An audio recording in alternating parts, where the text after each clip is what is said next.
All right, so let's move on to Q&A. So if you have any questions about anything we've talked about today, or if you just have questions in general, I did see Crowfather asked if we are planning on adding Legacy of the Dragonborn to Masterstroke, and the answer is no. Mostly for the same reasons that we removed it from Living Skyrim.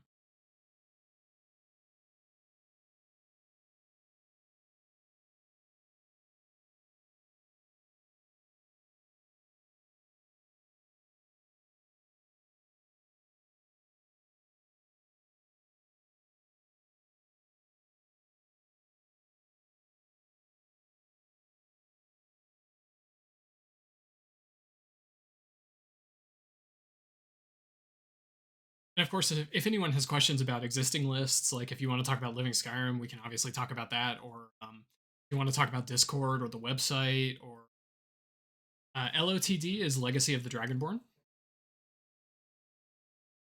It is a museum where you can collect artifacts, and it also has an um, entire quest line attached to it as well.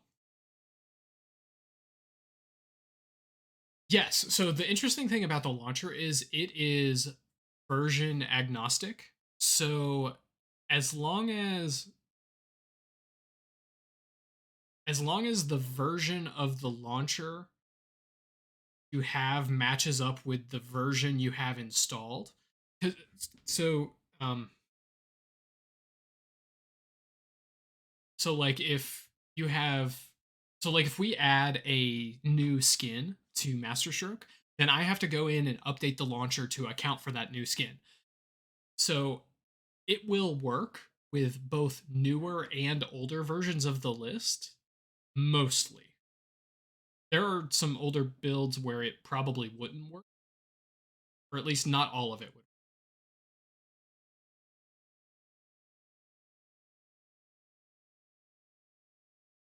Um, I really am hesitant to talk about Masterstroke 1.10 here because Twitch.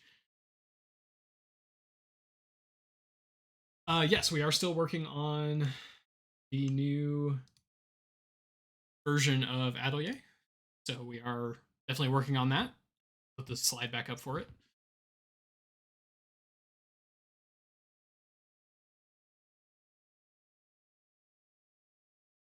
Yeah, I actually that's a good idea. I'll probably hop on Discord to do the Q&A about Masterstroke.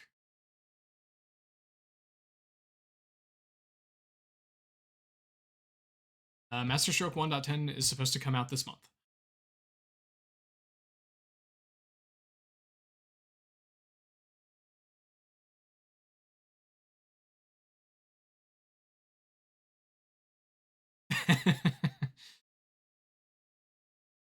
So the suggestions page, and this is a blanket statement for all of the suggestions we get. So for Living Skyrim and Masterstroke both, all of the suggestions we get, we look at every single mod that gets suggested. Um, Most of them don't make it for whatever reason, but from the suggestions we get, we can kind of tell what direction people want us to take the list in. So for Living Skyrim, for example, we got a bunch of suggestions for some new quest mods and some new followers. So it kind of indicates to me that, hey, the people want more followers and they want more quests. So that's kind of the direction we should be heading in. So it's a bit of both. It is things we could include, most of which doesn't make it for some reason or another, but it also tells us what direction we should be looking.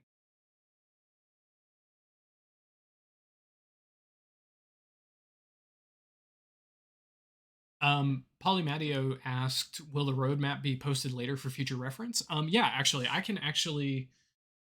Yeah, after the stream is over, I will post the presentation, and people will be able to look at it whenever they. So, the Witcher One Essentials list. What happened to that is they announced a Witcher One remake. So there's kind of no point.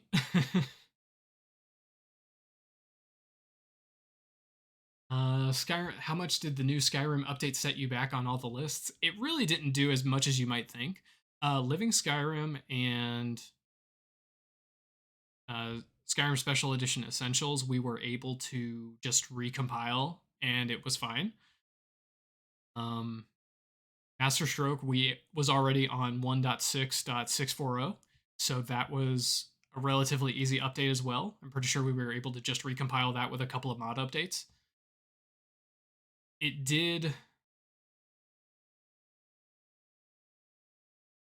did set back Path of the Dovahkiin a little bit, which is why you can't currently install it. Same with Silent Skyrim. Silent Skyrim and POTD, both of those I want to work on soon. And POTD honestly is not going to be updated until POTD 2 comes out. So there's no point really working on the existing version. So the 11.3.0 update for Skyrim didn't set us back as far as I thought it was going to. There was a time there where all of the lists couldn't be installed, but it was easier to get them back up than I thought it was going. Um, it, improved follower dialogue Lydia. I'll be honest, I haven't looked at that mod at all, but if it's anything like Serana dialogue add-on, then I would be open to including it in probably Masterstroke. I'm a little hesitant to put those mods into Living Skyrim just because it doesn't. It's hard to say whether they'll fit well or not because I know the Serana one adds like a whole new romance tree, and I just don't know if I want to deal with that in Living Skyrim. A lot of Masterstroke mods have AI voiced options available. Do those have a place in the list?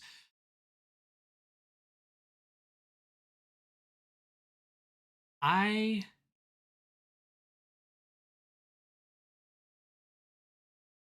I thought about putting the AI voices in.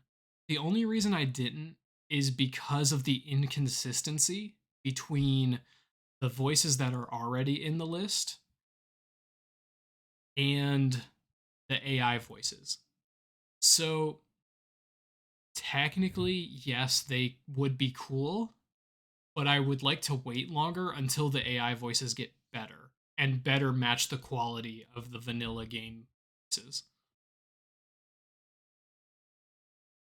Um, was there any reason in specific you decided to remove the Rule 11 shadow dimension from Discord? So, this is a big can of worms. The short answer to that question is that Cacophony, who makes the Licentia mod list, convinced me to do it. The long answer is that it was making our job harder because we were having to point people to get the role for Rule 11. And then we were also getting pushback about people being like, well, if I mod my list, why can't I talk in the support channels? And the the real answer is there's no reason you can't talk in the support channels. The problem is that if you talk in the official support channels with a modified list, then we can't help you. So what happens is people will modify their list, come into the official support channel, and didn't know about the hotel rule 11, so they would just ask a question, and then eventually after like 20 minutes of talking to them, we would figure out that they've modified their list, and then we'd have to go through the whole rigmarole of, well, you need to get this role, you need to go talk down here, and now the way we have it now, it's easier for us to just say, oh, just go talk in these channels. And it's not that we really have anything against people that modify the list. It's just that we can't help the people that modify the list. And maybe that sounds a little callous, but that's the truth of it. We can't support every possible variation of the list.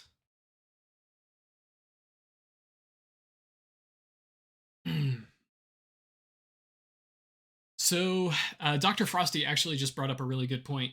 Um, let me do.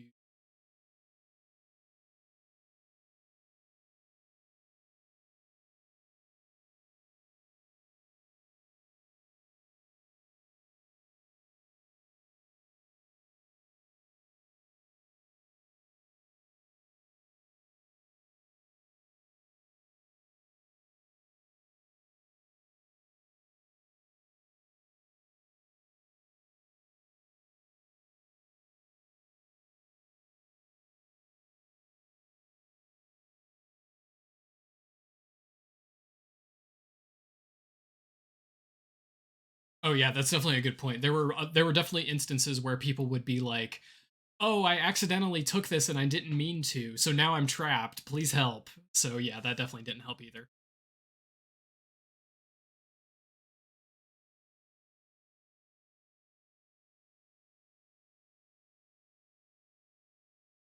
Um, I don't believe Caden has been fully updated at the moment. That is definitely something on the to-do list.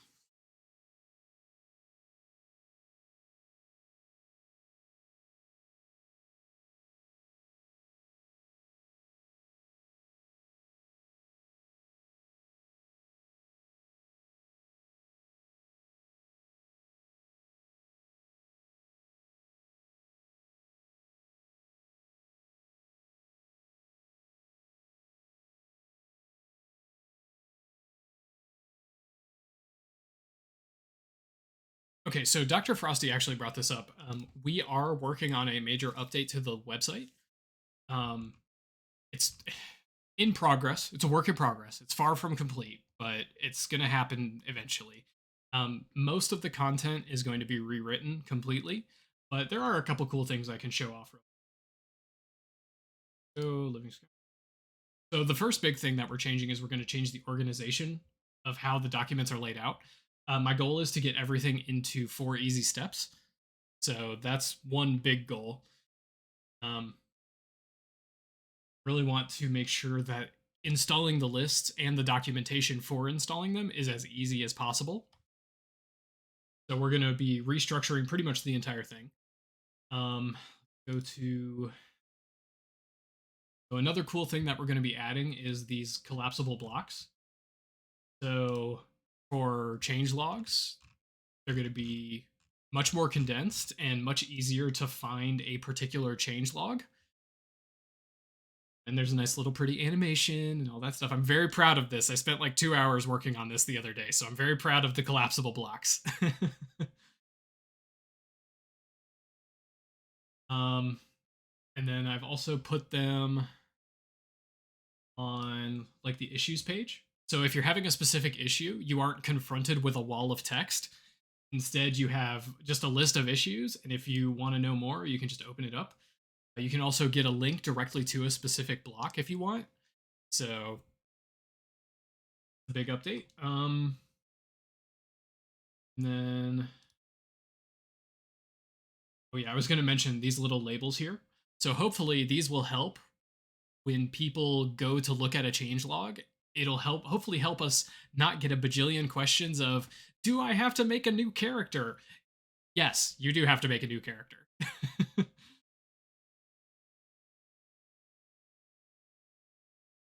Look at the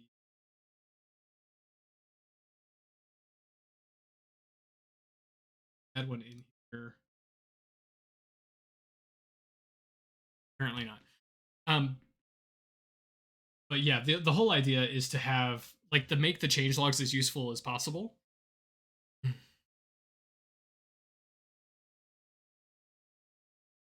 Um, and the other thing was the issues page. We did that. Gameplay issues. Oh, the how do I page. This one I've also condensed onto a single page. And instead of having a bunch of different sub pages, it's all just on one page now. So you can say, how do I do this? How do I, how do I change my EMB settings? How do I change the difficulty? How do I, all that stuff. Instead of having to like go searching through a bunch of different sub pages to see if it's the one you need. Um, But yeah, we're also working on some better navigation for the website. So if you go into the actual steps, you can navigate back and forth using the button.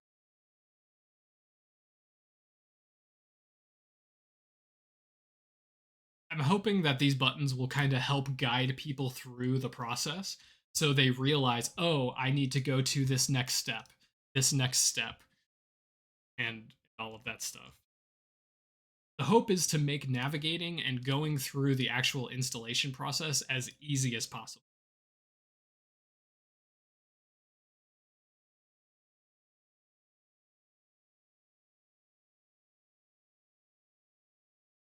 So yeah, we are working on a new version of the website. Well, I say new version, it's more of a content update for the website.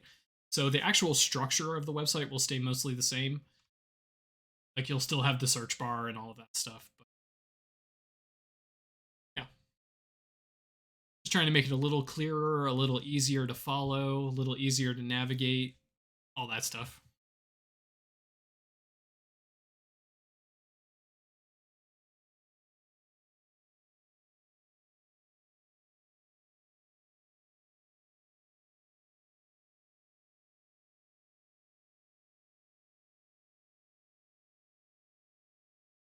Yeah, the front end and the menus will still stay pretty much the same. So you'll still have a sidebar on the left. Um you'll still have like the generic menu, and the home page will still be the same. So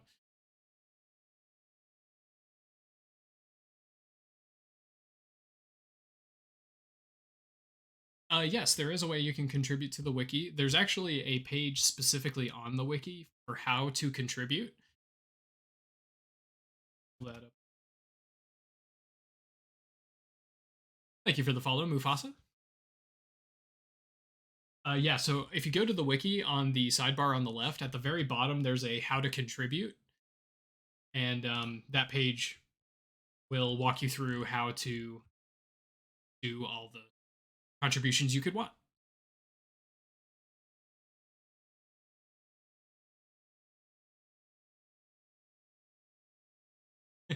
It's easy to do. The sidebar's pretty long, so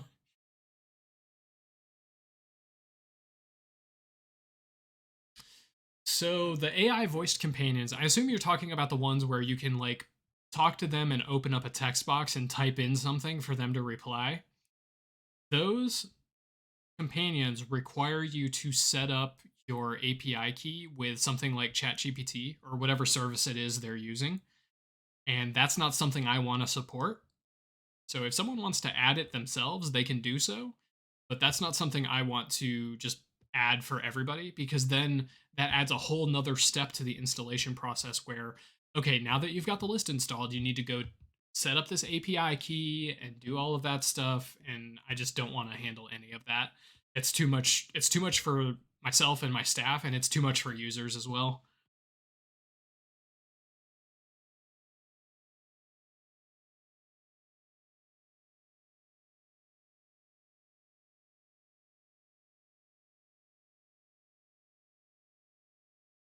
Oh, just regular voiced the regular voiced followers. I mean, yeah, I'm good with voiced followers. If it The AI voice thing is kind of, it depends on the quality of the voice, and it depends on the comprehensiveness of the dialogue lines. So for those, I would say it's a case by case basis. Like if it's well done, then I have no problem with it. Um, but if it's a poor quality voice and it's poorly written, then I'm not really interested.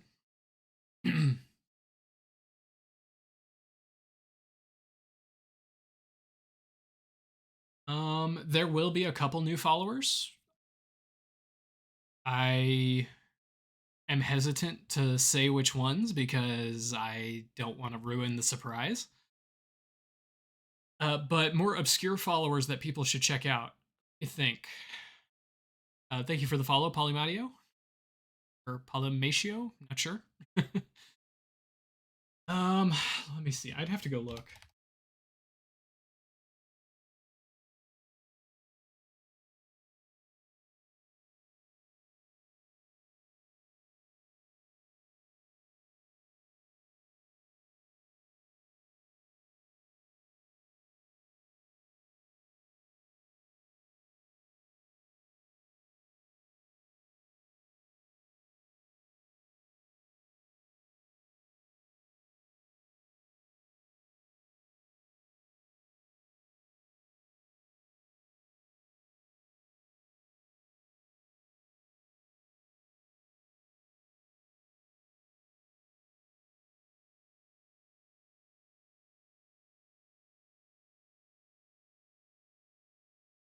Yeah, so the problem with followers is like all the good ones are also really popular.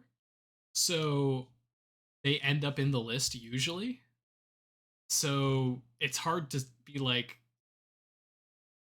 okay, here's all the obscure ones.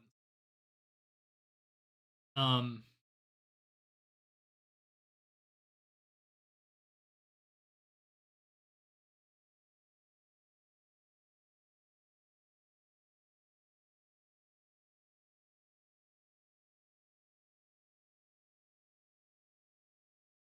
right now I'm looking through all the like the first few pages of the followers category on Nexus, and it's all like people that people know. So like Lucian, Caden, Inigo, um, Ari, Remiel, Gore, companions and followers. Khajiit will follow Katana. So like all the good follow. Is Eris obscure? I don't. I guess maybe. I guess maybe because the name of that mod does not indicate that it would be a follower. I think the name of the mod is Light and Shadow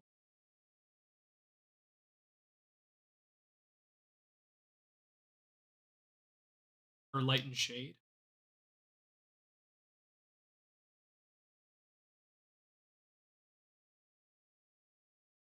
Yeah, Light and Shade. So so you wouldn't know that it's a follower mod based on the name of the mod. So yeah, I guess Eris is one. The Living Skyrim 4 update will require a new save, but yes, the changelog will also let you know if it needs a new save as well. And of course, the announcement we make whenever we release the update will say whether it needs a new update or not.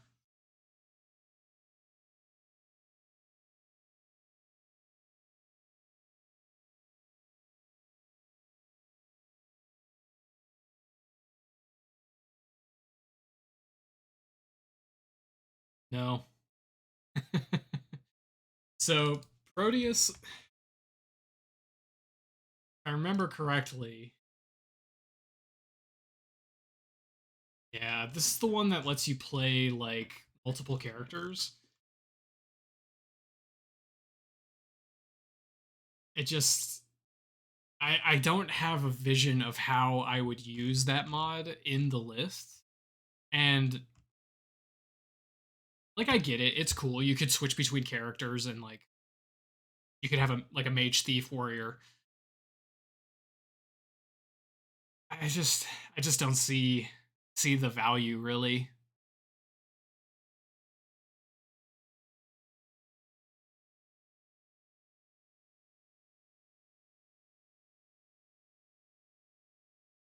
Also never mind that it's just a giant cheat engine basically. Like you can do anything you want with it really.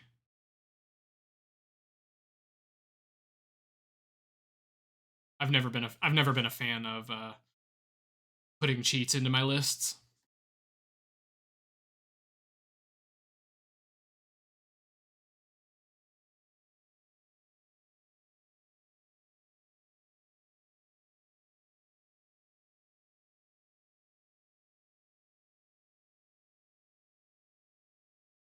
Path of the Dovahkiin is designed to be a safe for work list. There will not be a skimpy option available. I mean, there's nothing stopping you from doing Rule 11 to do it, but yeah, it's not going to be in the base list.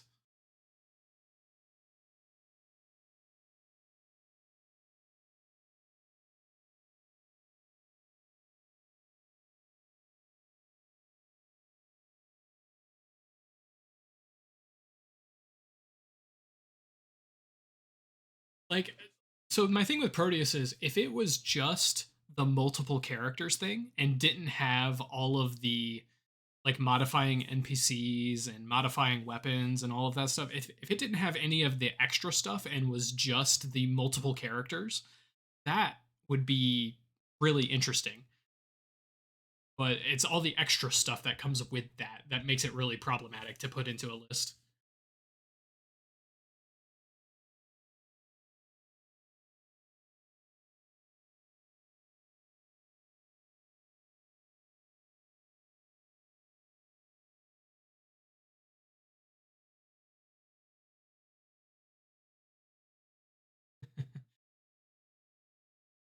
So, Ordinator, yeah, I can see why you'd want to steer clear of it.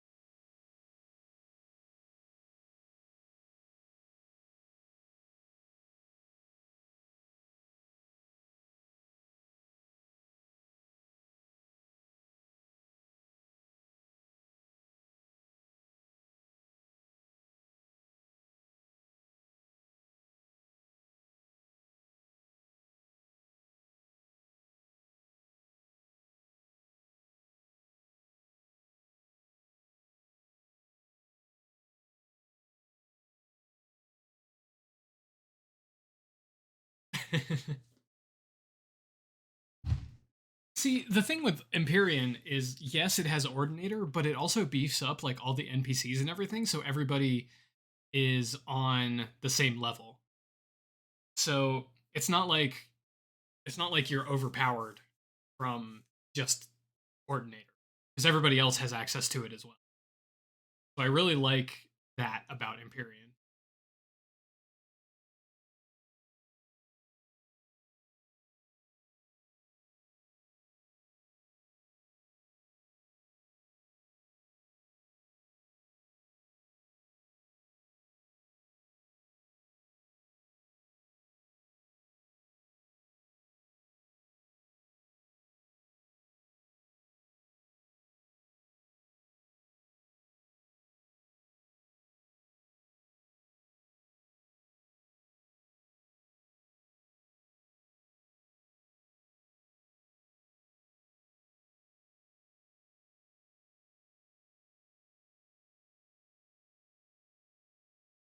Yeah, the maintenance command, I think that is probably our most used command, right after the Rule 11 command.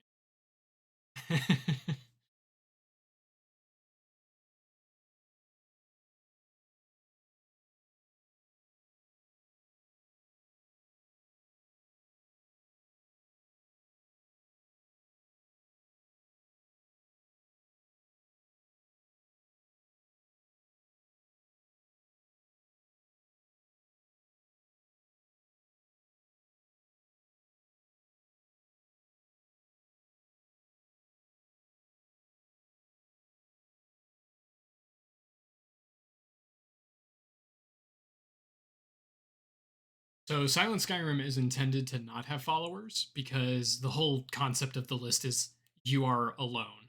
And when you go out, you are by yourself. So it just increases that creepiness factor.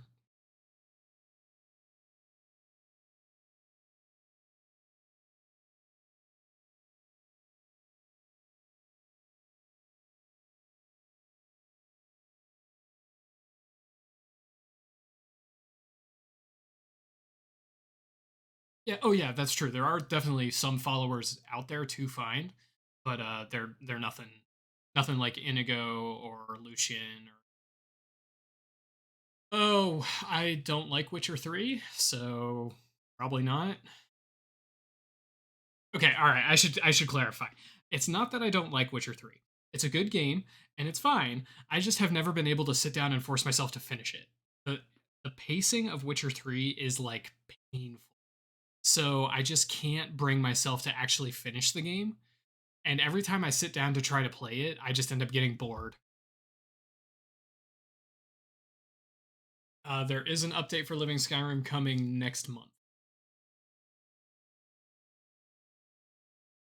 So let me put the timeline back up, I guess.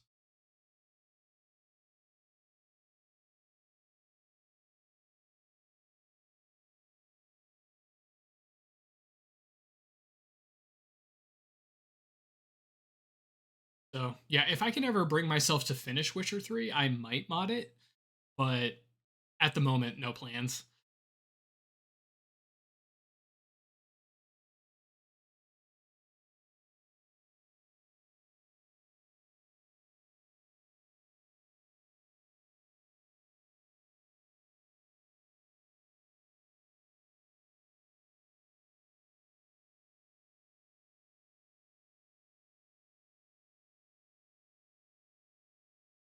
I'm not planning any ENB or weather changes.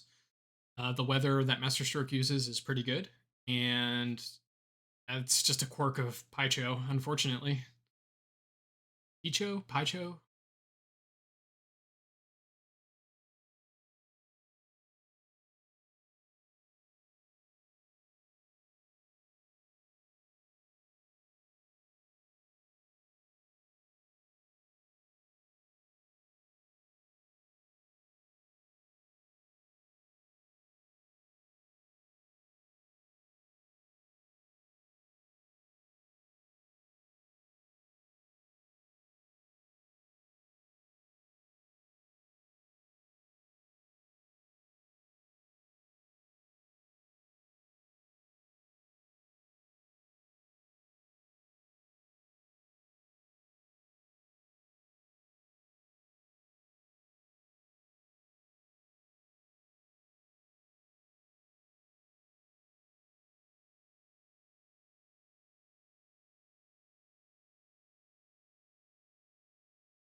So, okay, so I think, all right, so what we're going to do is I'm going to wrap up the Q&A in about 5 minutes. So if you have any last second questions that you want to end up on YouTube, please ask them now. And what we're going to do is after the stream ends, we're going to hop over to Discord so we can talk about Masterstroke.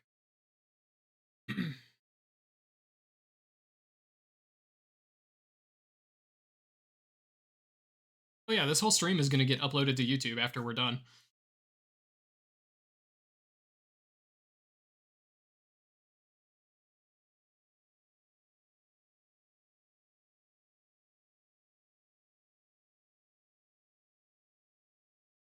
Okay, so my favorite thing about being a mod list curator, um,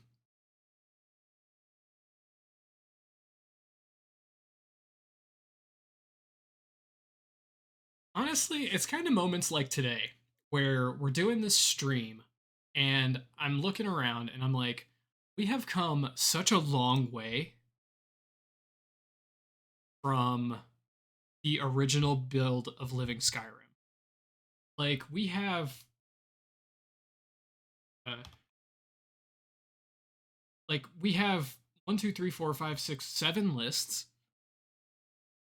We have 5 more coming down the pipe, or well, no, 4 more coming down the pipe. Like it just blows my mind to look and see like, okay, we've got 25,000 people in Discord. We've got thousands of people who go to the website. We've got like all these different lists, and people just like them, and it just that's my favorite part is building something that people enjoy and seeing all of that come together, and it's just there's nothing quite like that. Yes, I do love the mod team. Everybody there is fabulous. Salary is mod list updates. The hardest part of the list creation process is definitely, well, it's not part of list creation, but the hardest thing overall is definitely um, balancing all the different lists and making sure that no one list goes too long without an update. Looking at Path of the Dovahkiin, oops, it's been like 18 months since that list got an update. Not that it really needed it, but my point is trying to keep that balance of keeping all the lists up to date is definitely hard. Um, but the actual hardest part of list creation is definitely the Xedit work, where we have to go through and manually and do custom patches for every list. That takes it not only takes forever, but it is mind-blowingly dull. It's just so boring.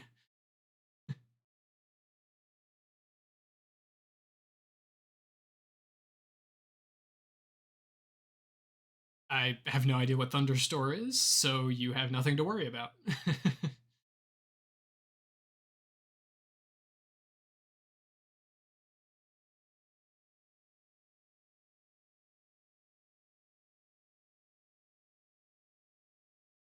How much work goes into making a list? Well, about that.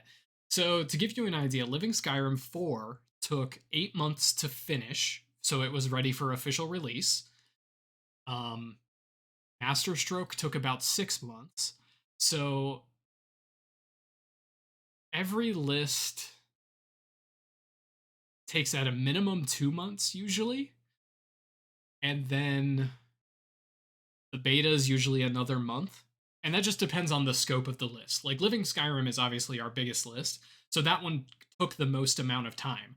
I'm expecting Zenforge to take about the same amount of time, probably 6 to 8 months, somewhere in there. So you can imagine if you dedicate half a year to building a mod list, how much work that takes. Zorandala and Montaigne, thank you both for the follows. The thing about patching things for a mod list is it's not just a few specific mods, it's you have to patch everything to work with everything.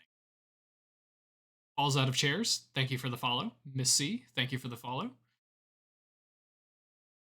So it's not that any one particular mod or a group of mods stands out among the rest. It's that you have to patch everything to work with everything. Striker, thank you for the follow.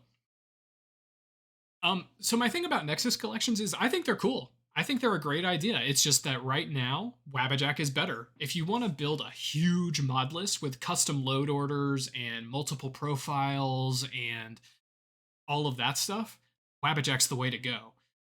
Nexus Collections just doesn't have that flexibility yet. But I do think they're really cool. And with the upcoming Nexus app that Halgary is working on, so Halgary made Wabbajack. So I'm expecting the Nexus app to have a lot of that similar flexibility. So so yeah, it'll get there. It's only a matter of time, but it's not there yet.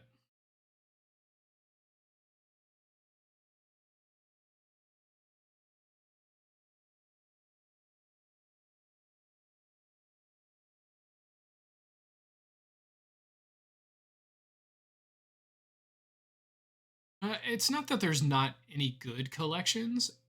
It's just that what you can do with a collection is very limited. It compared to Mod Organizer. If you have nothing else, then Vortex and Nexus collections are a great place to start. Like, there's a ton of Nexus collections that are like baby's first mod list, right? So that's a great way to get into modding. If you just want to load up one app and download a collection and boom, you're modded, that's a perfect starting place. But if you want something like Living Skyrim, have to go through Wabbajack and mod.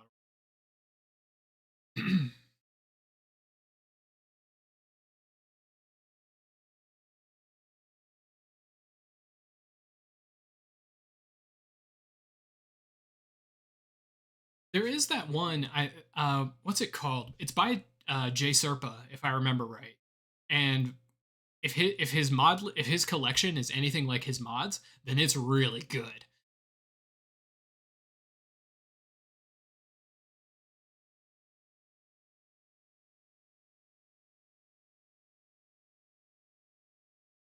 I forget what it's called though. I don't remember the name of it.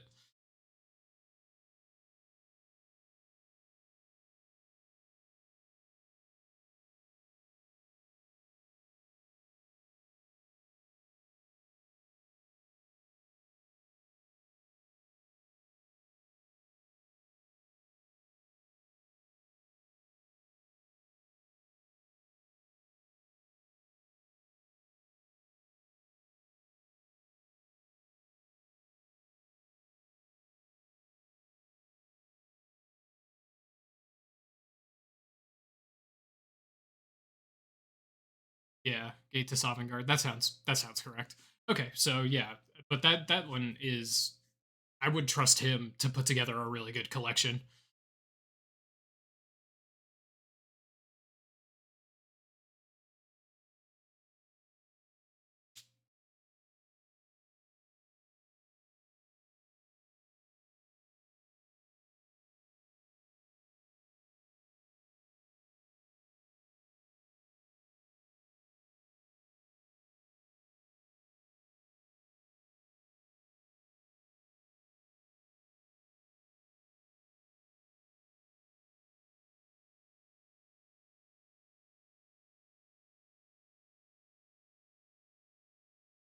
All right. So with that, I think we are going to hop over to Discord so we can talk about Master Stroke properly. I'm going to end the stream here, and then I'm going to set up a stage channel on our Discord server for Master Stroke. And I will see you all in just a few minutes.